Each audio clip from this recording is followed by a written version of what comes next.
last week, instead of talking about this piece, I talked about why the stock market was a standard error too cheap, and it seems to be responding to that view. But I also wrote what seems to be a reasonably widely read piece called Why High Inflation is Misery. And in it, what I was trying to come to understand, firstly myself, was why it is that in spite of the fact that there have been two big spending programs by the Biden administration in the US, both the American Rescue Plan and the bipartisan infrastructure bill that we passed into law this last year, and why the large amount of fiscal spending that had resulted of that fiscal stimulus had generated huge demand for labour, and labour had fallen, unemployment level had fallen down to 3.9%, which is full employment by any measure. Why was it that in spite of that, which no doubt Biden expected to make him enormously electorally popular, in fact, the Biden administration was incredibly unpopular, and indeed the most unpopular presidential administration since the 1970s, which is, I found absolutely astounding. So what I did was that I resurrected something from an economic indicator from back in the day that was originally invented in the 1970s, which showed both the combination of inflation and unemployment, and that was called the misery index.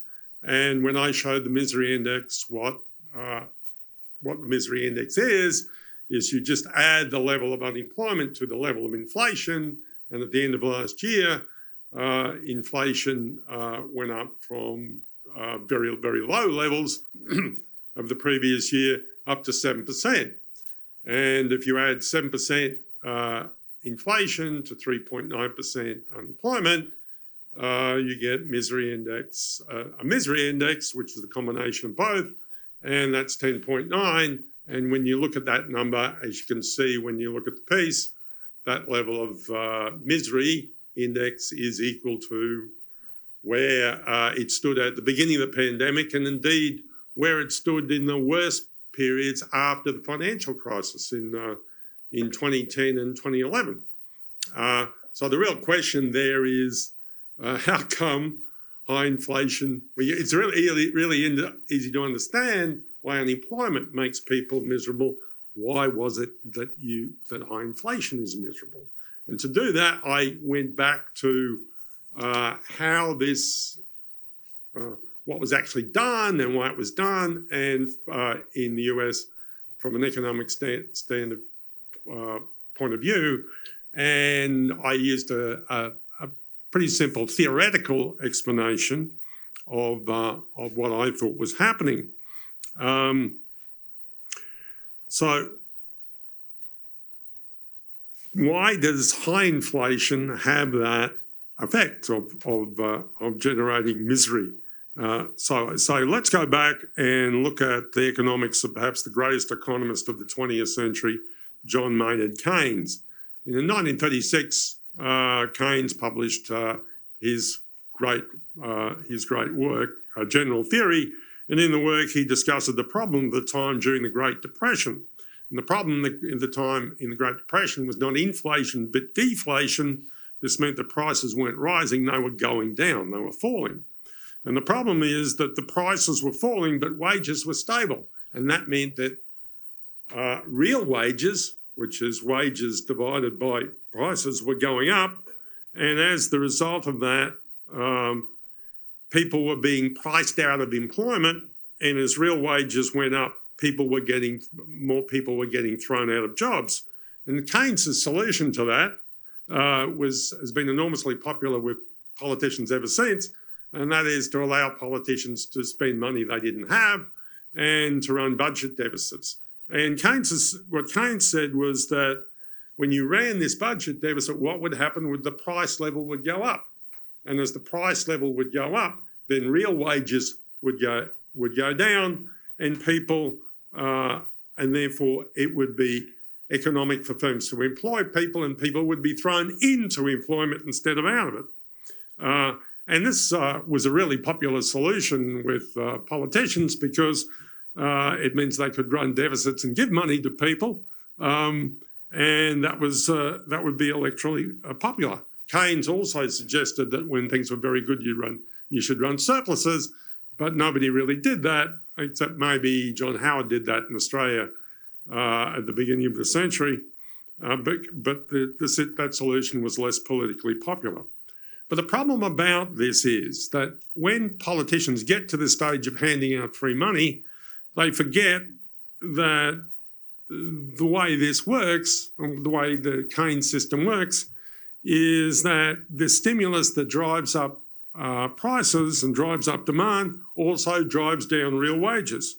And what happened last year is that got to be a really big problem, because the amount of the stimulus was so large. The budget deficit in 2020 in the US was 16% of GDP. Last year it was 11.5% of GDP. And these were the biggest budget deficits since World War II. And as a result of that, what we found was that some of the increases in inflation were some of the biggest for many, many years, and therefore the fall in real wages was very dramatic. So the problem is that the economic misery is caused by the US CPI is driven up by fiscal stimulus, and that generates the decline in real wages, and that decline in real wages causes misery, and misery is not particularly popular. Now, where I close the piece is that it appears that the Biden administration doesn't understand that this is a problem, because up until January, they were still promoting the Build Back Better program. And when what was actually in that program, when it was analysed by the Congressional Budget Office, which was actually invented in a similar period of high inflation such as now in the US, back in 1974, so that the Congress could analyse what the president was actually doing. When the Congressional Budget Office analysed what was actually happening in the Build Back Better program, what they found was there was a new spending over a 10-year period of $4.7 trillion US dollars, and that was financed by a budget deficit of $3.01 trillion US dollars, which clearly would have been enormously inflationary, and especially inflationary in a situation where you were already at a full employment of 3.9%. So the result of that would be that if that bill had actually got passed, it wouldn't have added to employment, it would have purely added to misery. Unfortunately, it wasn't passed. So adding fiscal stimulus at this time can add no jobs. Adding fiscal stimulus can add significantly higher inflation. Adding more inflation just adds to misery, and we've already learned that misery is not particularly popular. I think this isn't just a problem in the US. I think this is also a problem in the UK. You know, why is it that Boris Johnson is falling in popularity? And you observe the same thing there. There's very rapid growth, very low unemployment, and very high inflation. Real wages are falling, and electoral popularity is falling together with real wages.